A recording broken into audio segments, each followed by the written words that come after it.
ሰላም እንዴት ናችሁ? እንግዲህ አንተነህ ሰላምን እወድሻለሁ እየታውቃላችሁ ከዚህ በፊት አንተነህ የሰላም ፍቅረኛ ነበር። ዛሬ እንግዲህ ተከስቷል። ምን ሊፈጠር እንደሚችል መገመት አያቅተንም። እንግዲህ እዚህ ጋር ደግሞ እዝራና ቤቲ ምን ላይ ናቸው? ቤቲ ታውቃላችሁ የእዝራ የአባቱ ሰራተኛ ነች። ድርጅት ውስጥ የምትሰራ ምናምን ነች እና የአባቱን ንብረት በሙሉ ምን ምን እንዳለ ምናምን ስለምታውቅ እዝራን አግብታ የአባቱን ንብረት መውረስ ትፈልጋለች።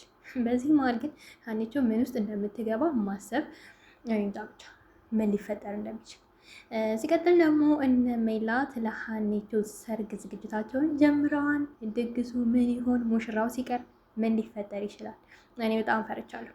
እዚህ ጋር ግን ሰላም አንተነህን የእውነት እሺ ትለዋለች ትቀበለዋለች ብላችሁ ታስባላችሁ? ሁሉም ነገር እዚህ ጋር ግራ ነው የሚያጋባው። በስተመጨረሻም ጽዮን ተጸጽታ የድሮ ጓደኛዋን ይቅርታ እየጠየቀችው ነው። የድሮ ጓደኛዋ ጋር ደግሞ ሌላ ታሪክ ተፈጥሯን ሰላምን ይወዳታል። ሰላም አንተነህ ሲመጣ እውነት ያኛውን ፍቅር ትገፋለች።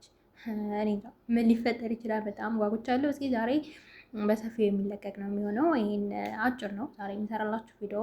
ላይክ፣ ሼር፣ ሰብስክራይብ ያደርጋችሁ አበረታቱ የተጎን የሆኑ ምን ሊፈጠር እንደሚችል እስኪ በኮሜንት ሀሳባችሁን አሳውቁኝ። እኔ በጣም ፈርቻለሁኝ ነገሮች ሁሉ። እዝራ በነገራችን ላይ ሀኒቾ የጆሮና የጆሮ ብቻ ነች ያማለይ ማለት ነው። ኤልያስ ኦልሬዲ ሀኒቾን ከልባ ወጥቷታል ምናምን ነገር በትዕግስት እየጠበቀ ያለው የሀኒቾን ሰላም የሀኒቾን ደስታ። እንዲሁም እዝራ ላይ እየዛተ ያለው ማን ነው? ጆሮ ነው። ጆሮ አሴር እየዛተበት ነው። ሀኒቾን ብትጎዳት እኔን አያድርገኝ፣ እኔ ከጎኗ ነኝ፣ እገልሃለሁ ሁሉ ብሎታል።